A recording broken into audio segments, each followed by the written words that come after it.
டேய் நம்ம சார்பா முனி நீ ஜெயிச்சா ராமையா முகத்துல கறி தான்டா. அதான் மச்சான் ஆப்பு 1000 தான் அவங்களுக்கு நமக்கும் சண்டை இருந்தாலும் நம்ம சார்பா எலெக்ஷன்ல நிக்கிறான்டா. டேய் முனி வரண்டா மாலேறா.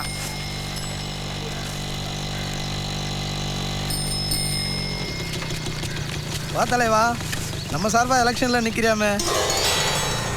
என்ன மாப்பிள காலேஜ் நீ எலெக்ஷன்ல நிக்கிறேன்னு பேசிக்கிறாங்க, அதுவும் அவங்க சார்பா நிக்கிறாமே. ராமையாவுக்கு தெரிஞ்சு என்ன ஆகும் தெரியல.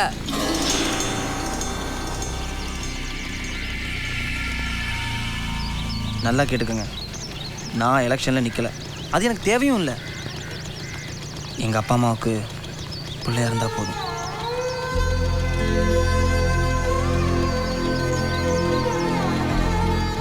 என்ன தலைவா ஒரு த்ரில் எல்லாம் பண்ணிட்டேன். எங்கள் சார்பா நீ எலெக்ஷனில் நிற்கிறன்னு உடனே நாங்கள்லாம் எவ்வளோ சந்தோஷப்பட்டோம் தெரியுமா? உங்கள் சந்தோஷத்துக்காக என் குடும்ப சந்தோஷத்தெல்லாம் இழக்க முடியாது. வாங்கடா. சே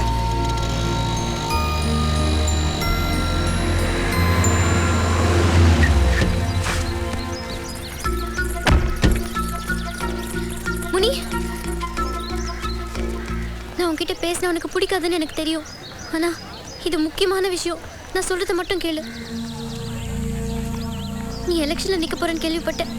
வேண்டாம் முனி, தயவு செஞ்சு எலெக்ஷன்ல நிக்காத. என் அப்பா பத்தி உனக்கு தெரியும்ல. உனக்கு ஏன் முனி இப்படி புத்தி போச்சு? ஒரு நல்ல ஃப்ரெண்டா சொல்றேன். வாய் முறி அடிச்சு பல்ல கட்டிடுவேன். யாரு நல்ல ஃப்ரெண்டு? இந்த அட்வைஸ் ஹவுஸ்லாம் வச்சுக்கிட்டு அடிச்சு நார் ரக்கெட். எங்கள் அப்பா அம்மாவை நினச்சேன் எலெக்ஷனில் நிற்க வேணான்னு முடிவு பண்ண. ஆனால் இப்போ சொல்கிறேன்டி, நீ என்னை எலெக்ஷனில் நிற்க வேணான்னு சொன்னல, அந்த ஒரே காரணத்துக்காக நிற்பேன்டி. நான் எலெக்ஷனில் நிற்பேன்டி. ஏய் நாளைக்கு காலையில் நாமினேஷன் பண்ணுறேன்டா.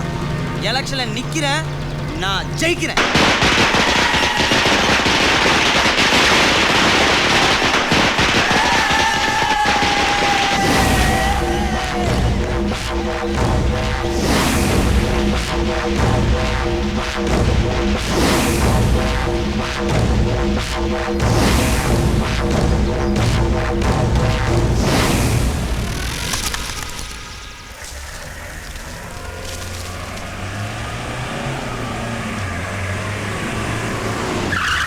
டேய் முத்துமணி ஐயா, நொய்யா என்னடா நொய்யா? உன் மகன் என்ன திமிரடு தலையிறானா? என்னமோ எலெக்ஷன்ல நம்ம பசங்களை எடுத்து நிக்கிறானா? அதுவும் அவனுக்கு சார்பா சாதி கட்டு போயிட்டான். அவன் என்னத்தான் நான் பாக்குறேன், இல்லைன்னா தலை எடுத்துட்டு தகவல் சொல்லி அனுப்பியிருப்பேன். புத்திமதி சொல்லி உன் பிள்ளைய காப்பாத்திக்க. என்னை பத்தி தெரியல, விசுவாசம்னு என்னன்னு தெரியாத பயல. ஏண்டா டேய் டேய் என்கிட்ட வாங்கி திங்கிற பயல தானடா நீங்க. பிள்ளைகளை பத்திரக்கான பிள்ளைகளை சருதல பிள்ளைங்க. டேய் டேய் உனக்கு பிள்ளைகளை வளர்க்க தெரியாதாடா? மூத்தவன் என்கிட்ட மோதி தான் நான் வெட்டுப்பட்டு செத்தான். இன்னவனையும் போட வச்சிடாத, காப்பாத்திக்க. ஆமாண்டா, உன் மூத்த மகனை நான் தான்டா கொன்னேன்.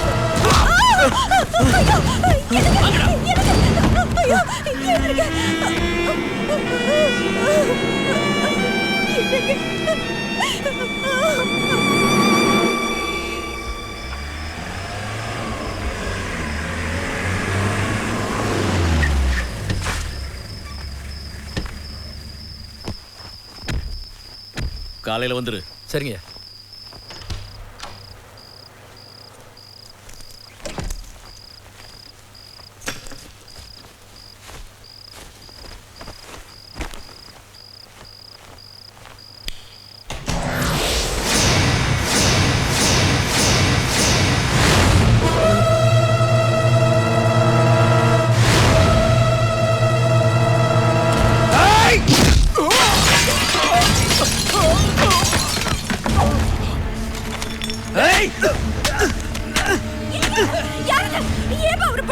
கத்தாத இல்ல, கத்த கத்த அடி விழுது, அடி விழுது. ஏய் கத்தாதங்க. ஏய் ஏதாவது சேட்டை பண்ணணும்னு நினைச்ச ஒரே சொல்ல சொல்லிடுவேன். ஏய் ஏண்டா நீ பெரிய தாதாவா? எப்ப பார்த்தாலும் ஒரு 30-40 பேரை கூட்டிட்டு தனியா இருக்கிறவங்கள மிரட்டினா பெரிய வீரன் நினைப்பா? அசிங்கமா இல்ல? அசிங்கமா இல்ல? ஏய் அவர் அடிக்காதப்பா, அவர் வேண்டாம். ஏண்டா எலெக்ஷன் நிக்க போறது நானு, என்கிட்ட வந்து பேச வேண்டியதானே? அதை விட்டுட்டு மொக்க மாதிரி எங்க அப்பா கிட்ட போய் பேசியிருக்க, அதுவும் தோல்ல தட்டி தோல்ல தட்டி தோல்ல தட்டி. ஏய் போ போ, இல்ல கத்த கத்த அடி விழுது, அடி விழுது. அப்ப போ போ. இப்ப பா, நான் மட்டும் தான் இருக்கேன், மோதி பாப்போம். நீ எல்லாம் ஒரு தைரியசாலி, வீரன், தாதா, மைனர். நான் என்னென்ன பண்ணியிருக்கேன்னு சொல்றேன், யார் தைரியசாலி நீயே முடிவு பண்ணி. இதே வீட்டுக்குள்ள வந்து உன் பொண்ணுக்கு முத்தம் கொடுத்துட்டு போயிருக்கான், அந்த முத்தம் எப்படி இருந்துச்சு நான் பொண்ணை போய் கேளு.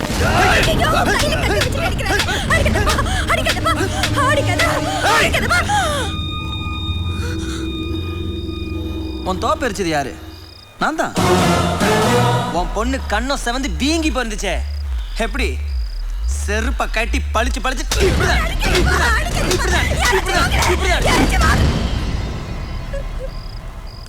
முடியலப்பா. அப்ப மத்தவங்களுக்கு எப்படி இருக்கும்? அறிவான பொண்டாட்டினா அமைதியா இரு. இல்ல உனக்கும் புருஷன் பிடிக்காத சத்தம் போடு. நல்லா அடி வாங்கட்டும். வேணுமா? இப்ப தெரியுதா நான் யாருன்னு? இனிமே எதா இருந்தாலும் என்கிட்ட பேசு. அதை விட்டு எங்க அம்மா அப்பா கிட்ட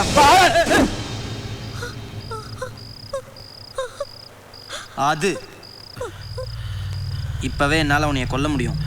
ஆனா என் பெத்தவங்களை தவிக்க விட்டு நான் ஜெயிலுக்கு போக விரும்பல. இப்ப அதை விட பெரிய தண்டனையா உனக்கு நான் கொடுத்துருக்கேன். இங்க வா, இங்க வா. கட்டின பொண்டாட்டி முன்னாடி இன்னொருத்தங்கிட்ட அடி வாங்குறது சூப்பர்ல. உன்னால என்ன ஒன்றும் பண்ண முடியாது. உன் வீட்டுக்குள்ளேயே வந்து உன்னை அடிச்சிருக்கேன்னா பார்த்துக்க. இது உனக்குன்னு வாங்கின கத்தி. அனாவசியமா இதுக்கு வேலை வச்சிடாது.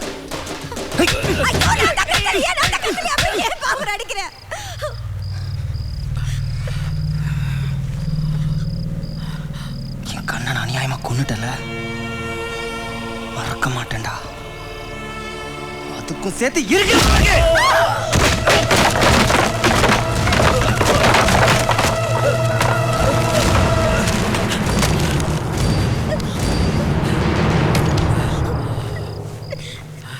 ஓய், இப்ப கத்திக்க. நான் தாயா உன் மகனை கொன்னேன்னு பெத்த அப்பா கிட்ட ஒருத்தர் சொல்லிட்டு போறான். என்ன பண்ண முடிஞ்சு? நான் சொல்றதாண்டி ஒரே வழி. மூத்தவனுக்கு நடந்தது இப்ப நடந்துகிட்டு இருக்கிறது எல்லாம் வச்சு பார்க்கும்போது அதான் நம்ம கண் பார்வையிலேயே வளர்க்கணும்னு சலூன்ல இருந்து காலேஜ் வரைக்கும் நானே கூட்டிகிட்டு வந்துகிட்டு இருந்தேன். ஆனா இப்போ இவ்வளவு நேரம் ஆகி ஆளை காணோம். எங்க போயிருப்பா? உங்ககிட்ட ஒரு விஷயத்த சொல்லாம மறைச்சிட்டேன் யசோதா. அன்னைக்கு ஒரு நாள் பாதி ராத்திரியில அந்த ராமையா பொண்ணை சந்திச்சுட்டு வந்து படுத்தா. எனக்கு என்னமோ இன்னைக்கு அங்கதான் போயிருப்பான்னு தோணுது. ஐயோ, பதறதில்ல. நம்ம பொழப்பே பதற பொழப்பா.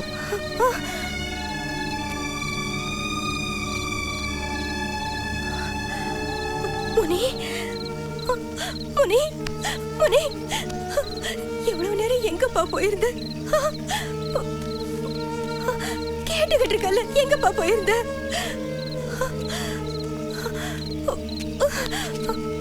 ராமையா வீட்டுக்கு போயிருந்தியா?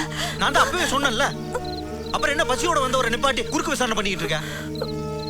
நீங்க போய் கை கால் முகம் கழுவிக்கிட்டு நல்லா படுத்து தூங்குங்க. சாப்பிட்டு படுங்க. எதுவா இருந்தாலும் காலையில பேசிக்கலாம். முனி, அப்பா. சும்மா தொண பேசிட்டு இருக்காத. அவர் சாப்பிட்டு தூங்கணும்னு சொல்றேன்ல. நீங்க போங்க, நீங்க போங்க.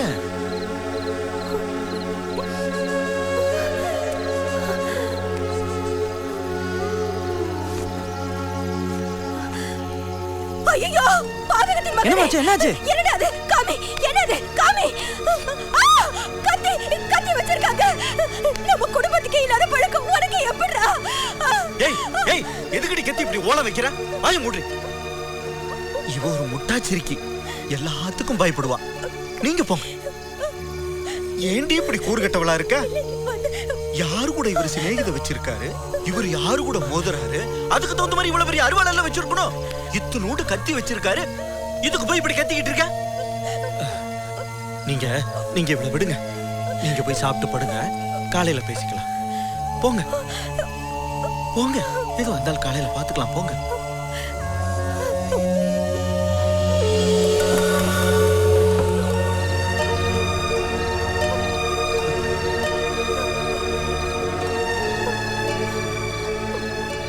எல்லாம் கைமீறி போச்சுடி.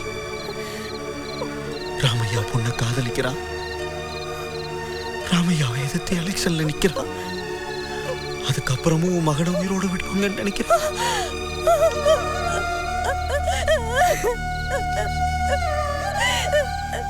உன் பிள்ளைக்கு ஏதாவது நடந்துட்டா அதை தாங்குற சக்தி உனக்கு இருக்கா?